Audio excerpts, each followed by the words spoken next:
হাওড়ার বেলগাছিয়ার একটা বড় অংশে প্রায় প্রত্যেকের বাড়িতেই অক্সিজেন সিলিন্ডার রাখতে হয়। তার কারণ দূষণ। এখানে যে ডাম্পিং গ্রাউন্ড বা ভাগাড় রয়েছে সেখান থেকে এত পরিমাণে দূষিত গ্যাস বেরোয় যে এখানকার মানুষ স্বাভাবিক শ্বাস প্রশ্বাস পর্যন্ত নিতে পারে না। তাই প্রত্যেকের বাড়িতেই অক্সিজেন সিলিন্ডার রাখতে হয়। ফলত এখানে প্রত্যেকটা শ্বাস কিনতে হয়। প্রশাসন সবই জানে, নির্বাচন এলে প্রতিশ্রুতি দেওয়া হয়, কিন্তু কোনো কাজ করা হয় না এই বিষয়ে। এলাকার মানুষের বক্তব্য যে এখানে তারা বাড়ি করে ফেলেছেন, এখান থেকে তারা অন্যত্র যেতেও পারছেন না। তাই কোনো রকমে এই বিষয়টার সঙ্গে আপোষ করতে হচ্ছে। এইভাবেই প্রতিদিন অক্সিজেনের উপর নির্ভর করতে হচ্ছে হাওড়ার বেলগাছিয়ার ডাম্পিং গ্রাউন্ডের এলাকার মানুষকে। এখানকার মানুষের বেঁচে থাকতে গেলে খাদ্য পানীয় জলের মতোই লাগে অক্সিজেন। আমাদের জানলা দরজা সবসময় বন্ধ রাখতে হয়। বাইরে বেরোলে মাস্ক ছাড়া আমরা বাইরে বেরোতেই পারি না। একটা সামান্য বাচ্চা যে ছাদে খেলবে, এত নোংরা যে ছাদে খেলতে পারে না। প্রচন্ড পরিমাণে শ্বাসকষ্ট হয়। এই যে আমার শাশুড়ির তো মানে নিঃশ্বাসে নিলে ওনার খুব অসুবিধা হয়। তো তার জন্য কি ব্যবস্থা করেন আপনারা? এই যে সিলিন্ডার রেখেছি, মাঝে মাঝে নেবুলাইজার দিতে হয়, অক্সিজেন দিতে হয়। সবারই এরকম সমস্যা হয়? বেশিরভাগ ঘরেতেই এরকম এখন অবস্থা। এবার ডাক্তার বলছে লাংসে নিউমোনিয়া হয়ে গেছে। এখন মানে মাস্ক পরে মানে এ করতে হবে, বেশি বাইরে দাঁড়ানো যাবে না। ইনোলার দিয়েছিল এর আগে, ডাক্তার দেখেছিলাম, ইনোলার দিয়েছিল, সেই নিতাম। নিতে নিতে এবার মানে আস্তে আস্তে মানে ঠান্ডাটা পড়ে গেছে, আর এই ধোঁয়া এতে মানে এত হয়ে গেছে। সেদিনকে তাই অক্সিজেন দিতে এসেছিল, উনিও বলছিল যে এখানে সবারই অক্সিজেনেরই মানে হবে, এত গ্যাস গন্ধ ধোঁয়া। থাকা যাচ্ছে না তো আর কোথায় যাবো, আর নিরুপায় হয়ে আছি। কি ভাবছেন এটা আপনার সমস্যা না? আপনি তো এই জায়গা থেকে অনেক দূরে থাকেন। তাহলে জেনে রাখুন, দূষণের এই বৃত্ত দিন দিন বড় হচ্ছে। পরিবেশের ভারসাম্য নষ্ট হচ্ছে দিনের পর দিন।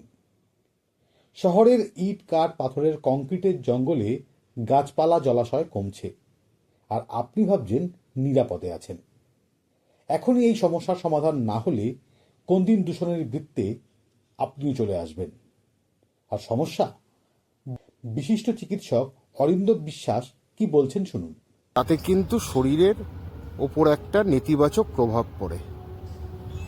শেষমেশ যখনই এই গ্যাসগুলো আমরা শরীরে নিচ্ছি, আমরা বুঝতেও পারছি না। সেটা মিথেন হতে পারে, সেটা বিভিন্ন গ্যাস হতে পারে। তার মধ্যে যে রাসায়নিকগুলো আছে সেগুলো শরীরের কিন্তু ক্ষতি করছে, বিভিন্ন অঙ্গ ক্ষতি করছে, এবং খুব সহজেই ফুসফুসগুলো ক্ষতি করে দিচ্ছে। যত ফুসফুস ক্ষতি হচ্ছে, মানুষ কিন্তু নির্ভরশীল হয়ে যায় অক্সিজেনের ওপর। তো এই অক্সিজেন তখনই প্রয়োজন হয় কারুর সিওপিডি হচ্ছে, কারুর ইন্টারস্টিশিয়াল লাং ডিজিজ, কারুর অ্যাজমা এমনিতেই আছে, কারুর অ্যালার্জি আছে। তখন কিন্তু শরীরের ওপর একটা নেতিবাচক প্রভাব পড়ছে। এই কারণেই বিভিন্ন গবেষণায় দেখা গেছে ভাগাড়ের কাছে যাদের বাড়ি তাদের কিন্তু শরীরের ওপর একটা প্রভাব পড়ছে। এই প্রভাবটা খুব ভালো নয়, খুব সহজেই তারা অক্সিজেন ডিপেন্ডেন্ট হয়ে যাচ্ছে। সুতরাং ভাগাড় থেকে এটা আস্তে আস্তে সরিয়ে ফেলা দরকার, তাদের সরে যাওয়া উচিত, বা ভাগাড়টাকে এমন একটা জায়গা করা উচিত তার বেশ কয়েক কিলোমিটার দূরে যেন কোনো বাড়ি না থাকে। এই ব্যবস্থাগুলো নিলে মানুষের শরীরও ঠিক থাকবে, অক্সিজেন ডিপেন্ডেন্ট আর হবে না।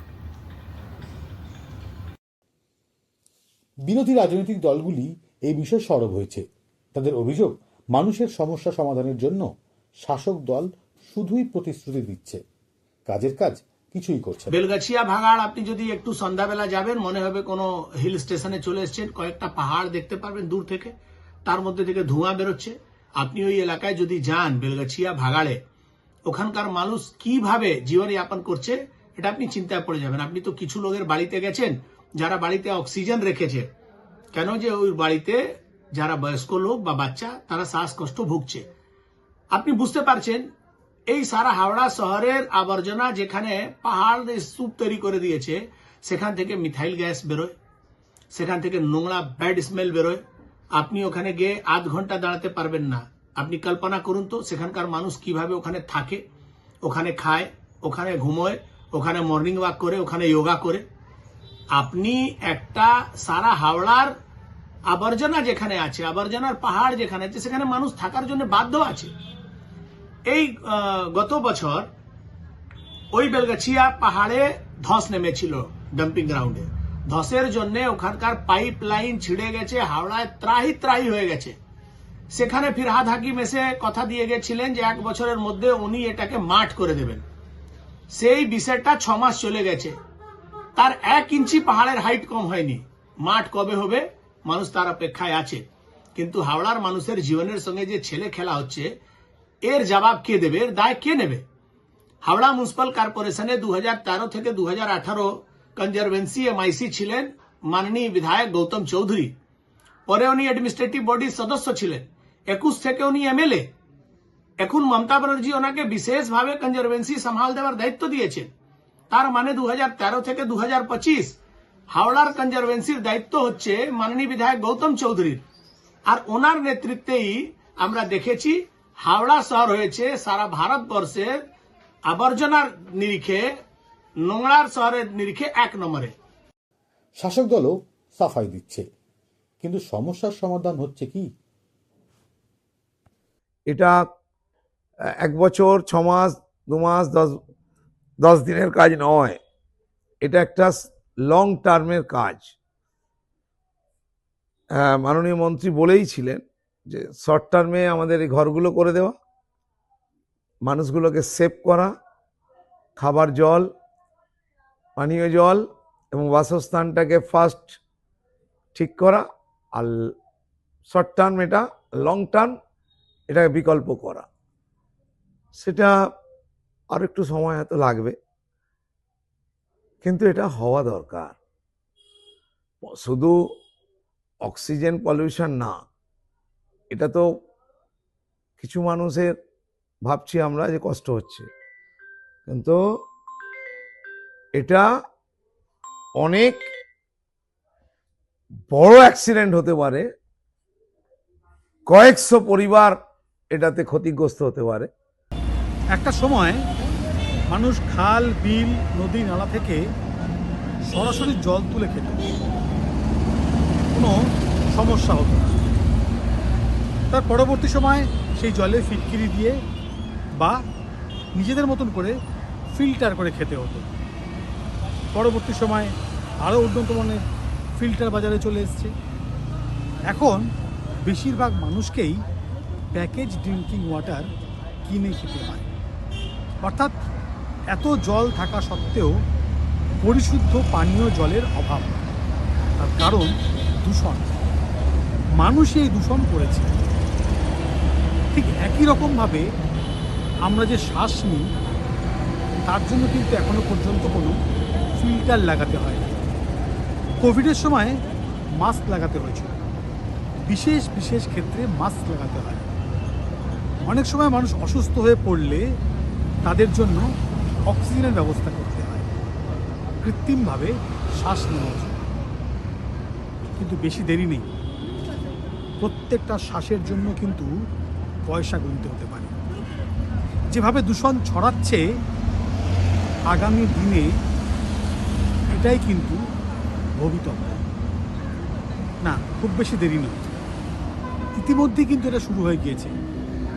হাওড়ার বেলগাছিয়া, যার পাশে একটা ভাগাড় রয়েছে, সেইখানকার মানুষকে শ্বাস নিতে হয় অক্সিজেন সিলিন্ডার লাগিয়ে। অর্থাৎ প্রত্যেকটা শ্বাসের জন্য পয়সা খরচ করতে হয়। আস্তে আস্তে এটা যদি ছড়িয়ে পড়ে, দূষণ বাড়ছে, ফলে এই জায়গাটার ভৌগোলিকভাবে বৃদ্ধি পাচ্ছে। এই যে সমস্যাটা, সেই সমস্যাটার সমাধান তখনই হতে পারে যখন মানুষ সচেতন হবে, প্রশাসন পদক্ষেপ করবে। কিন্তু কোথায় কি? ওখানকার মানুষের অভিযোগ যে দীর্ঘদিন ধরে এরকম চলছে, কিন্তু প্রশাসন কোনো রকমভাবে পদক্ষেপ করছে না। আপনি যদি সচেতন না হন, আপনি যদি আপনার জনপ্রতিনিধিকে বাধ্য করতে না পারেন, তাহলে কিন্তু ওই দিন আর বেশি দূরে নেই যেদিনকার প্রত্যেকটা শ্বাসের জন্য আপনাকে পয়সা করতে হবে।